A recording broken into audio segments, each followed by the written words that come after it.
This is Jamie Lee, independent distributor with GelMoment Nail Polish. Today I'm going to be showing you how to make gem nails. Take your Clearly Frisky and begin by applying a very thin layer on your creativity mat. You're going to take a chrome and sprinkle it in using your cuticle pusher. I've used number 12. I tap it in, trying to get a little bit of even coverage, and then I take brush number 4 from the Creativity Kit, and I brush the chrome right into the Clearly Frisky. I want to keep the layer of Clearly Frisky nice and thin.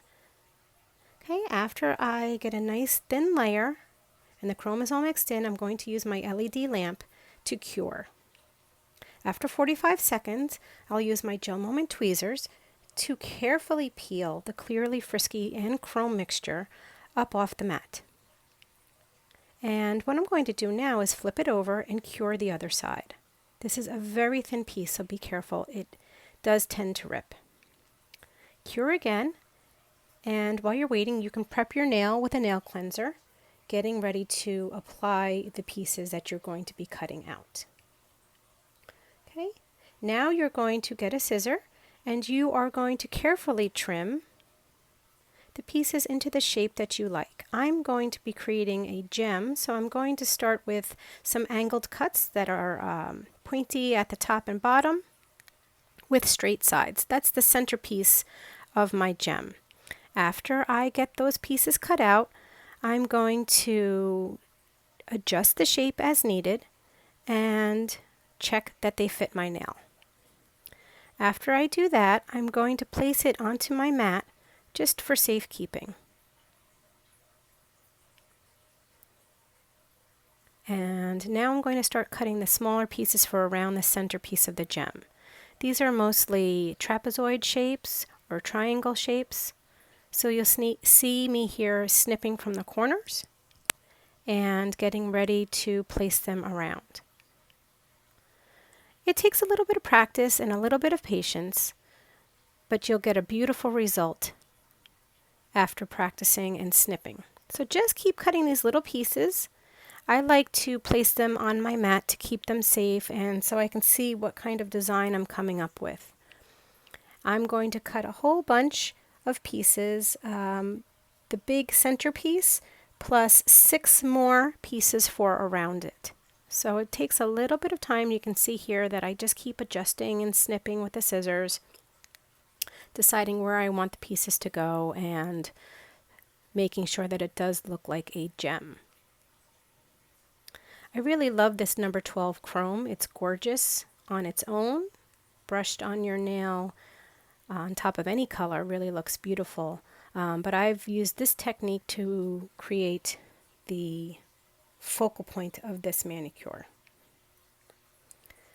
In the picture at the beginning of our video, you'll see that I have painted the rest of my nails with Cherie d'Amour, and I have used the Matter Effect top coat on top to give it a really cool look and to make the gem nail really pop.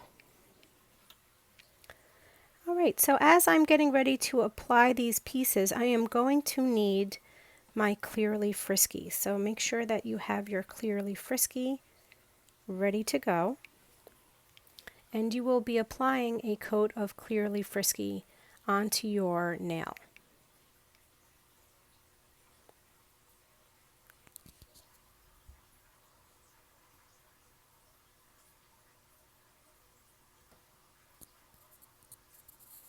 Okay, a few more final adjustments on the cuts. As you see, I did speed this up, so it does take about 15 minutes or so to get your cuts once you're a little more experienced with the small pieces. Just keep trimming the edges off and making them fit as needed.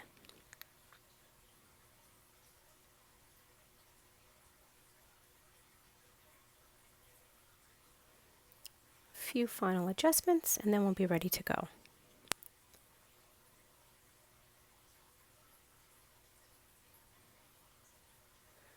Okay, snipping off the top pointy edge of a triangle will give you that fun trapezoid shape to help you get it to look like the facets of a gemstone.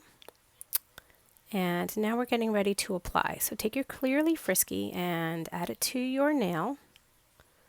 And you're going to keep this wet. Do not cure the Clearly Frisky until you have placed all of the pieces of the chrome where you'd like it. You can see me now adjusting with the tweezers, setting up the center piece first, and then adding the small pieces around that centerpiece. Okay, the centerpiece is really what gives it the look that it is a gemstone on your nail.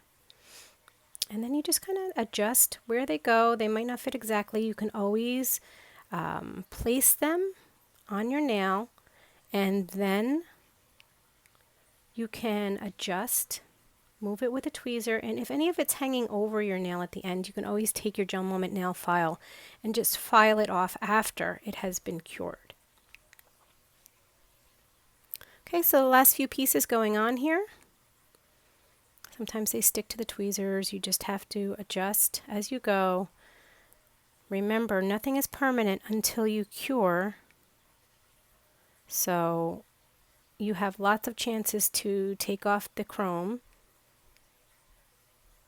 and reassess where you want to put it. Alright, so this is the last few final adjustments here, and then I'm going to take my nail and place it under the LED lamp for 45 seconds. Here's your final product. Isn't that gorgeous? I'm Jamie Lee, independent distributor with GelMoment Nail Polish. Have a great day.